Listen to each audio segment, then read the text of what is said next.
મિત્રો, આ છે આપણા ભારતના 12 જ્યોતિર્લિંગમાંથી એક એવું જ્યોતિર્લિંગ જેનું નામ છે કેદારનાથ, જ્યાંનું મેનેજમેન્ટ તમે જુઓ.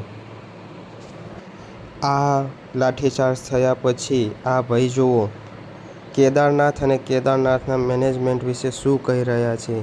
તેમની વેદના સાંભળજો.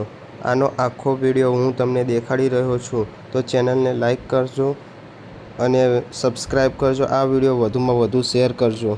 હવે તમને દેખાડી રહ્યો છું કે આ લાઠીચાર્જ થયા પછી પબ્લિકના મનમાં કેવો રોષ હતો અને તેમના વિડીયો તમને દેખાડી રહ્યો છું.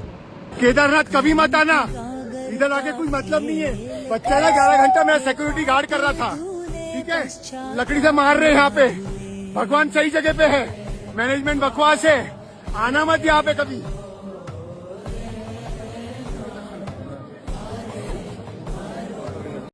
મિત્રો, તમે જોયું કે કેદારનાથમાં લાઠીચાર્જ થયા પછી આ ભાઈએ શું કીધું.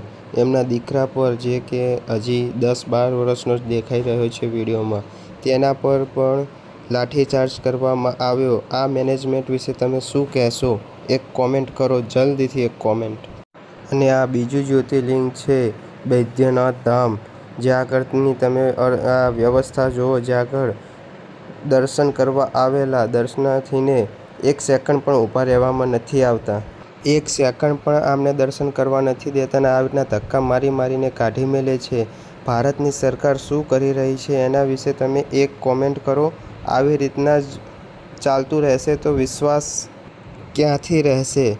અને ભારતની સરકારને આના વિશે સરસ અને કાયદાકીય એવા પગલાં લેવા જોઈએ અને ત્યાંનું મેનેજમેન્ટ સુધારવું જોઈએ.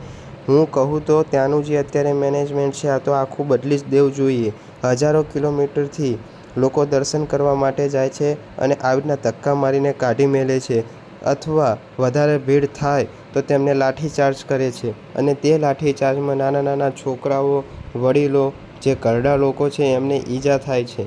તો આવી અર્થવ્યવસ્થા માટે તમે શું કહેવા માગશો? આવા મેનેજમેન્ટને શું કહેશો?